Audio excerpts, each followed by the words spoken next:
non pas au musée aujourd'hui, ni même dans une galerie d'art. À Saint-Raphaël, le street art est partout, en ville, dans la rue.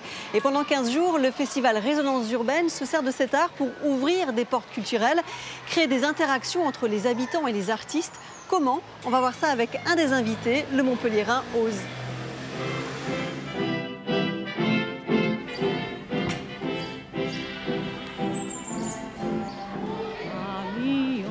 Le vol noir des corbeaux sur nos plaines. Bonjour Ose. Bonjour. Qui est cette dame? Alors cette dame, c'est Germaine Sablon, qui a été la première à chanter l'hymne des partisans il y a maintenant 80 ans. Voilà, et donc c'est une fresque pour lui rendre hommage. Elle avait un lien fort avec Saint-Raphaël, cette dame. Oui, elle a vécu à Saint-Raphaël, elle a été résistante, et oui, elle a vécu à Saint-Raphaël pendant longtemps. Quand on est tout près, votre technique elle paraît assez simple. Comment vous faites pour donner toute l'expression à son visage? C'est une technique simple. À la base, on projette pour avoir les proportions, les contours, et ensuite on vient faire le remplissage et rajouter des détails par la suite. Cette fresque, elle est mieux ici dans la rue que dans une galerie d'art, par exemple? Alors mieux, je sais pas. En tout cas, c'est bien que ça se fasse aussi dans la rue. Je trouve ça très bien aussi que ça soit sur le mur d'une école.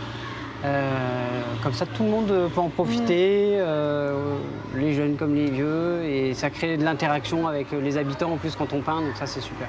C'est le propre du street art, hein, c'est vraiment d'être dans la vie. Exactement, ouais, dans la vie, au contact des gens. Là, vous l'avez dit, on est à côté d'une école. Est-ce qu'il s'est passé quelque chose avec les enfants autour de votre fresque? Ouais, alors en fait, il y a eu tout un travail avec les enfants autour donc, du chant des partisans qu'ils ont appris, qu'ils vont chanter. Sur Germaine Sablon, Joseph Kessel, Maurice Druon, tout ça, qui a été fait avec eux, et voilà, c'est super de pouvoir leur apprendre tout ça, quoi.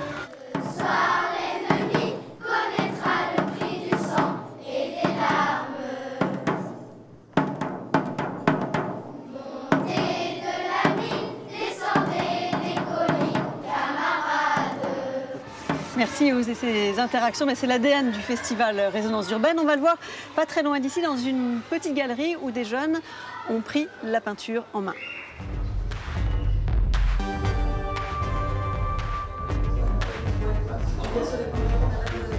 Des bombes de peinture et des pochoirs comme outils, et le vivre ensemble comme sujet de réflexion. Voilà le résultat du travail d'artistes de ces jeunes exposés dans le cadre du festival Résonances urbaines. Là, c'est Demi-Portion et Kerry James. C'est des icônes du rap qui mettent en lumière les banlieues, les cités. Un mot qui vous parle, pardonnez? Oui, parce que c'est un mot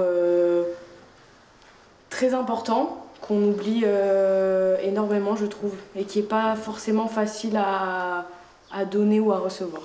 La phrase que vous avez choisie, c'est « On doit vivre sa vie en essayant d'en faire un modèle pour les autres ». C'est une phrase de Rosa Parks. Evan, ça y est, t'as la technique?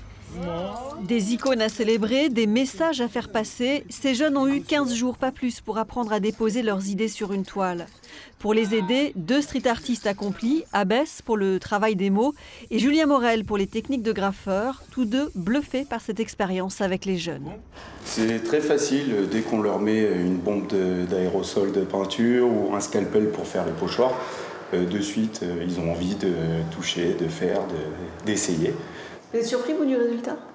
Bien sûr, ouais, complètement, ouais. Même, mais grave, agréablement surpris, en fait. Ils ont, puissance, j'ai envie de dire. Enfin, ouais, voilà, c'est vrai. Hein. Puissance intérieure de ces jeunes qui sont en marge du système scolaire classique. Tous sont suivis par l'école de la deuxième chance. La plupart des jeunes qu'on accompagne au sein du dispositif, ils ont des parcours de vie qui sont parfois très difficiles. Et comme je vous ai dit, ils forcent le respect, honnêtement, et c'est aussi les mettre en valeur. Et aussi, ça peut, je crois en l'art-thérapie, et j'espère vraiment que ce projet, au-delà d'ouvrir des portes, leur a permis aussi de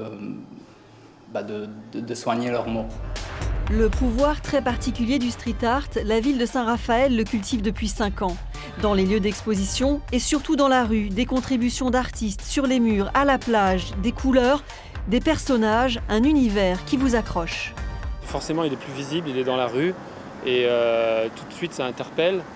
Et ça parle notamment au jeune public qui le voit sur les réseaux sociaux et qui a parfois envie de s'immerger dans cet univers-là, de mieux le comprendre et de se confronter avec les artistes.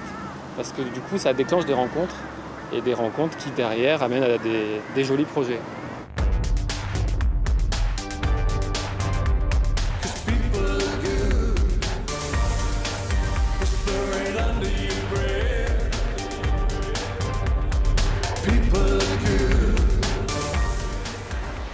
Le festival Résonance urbaine se poursuit jusqu'au 11 juin à Saint-Raphaël. On va se quitter avec les mots de Banksy, sans doute le plus célèbre des street artistes.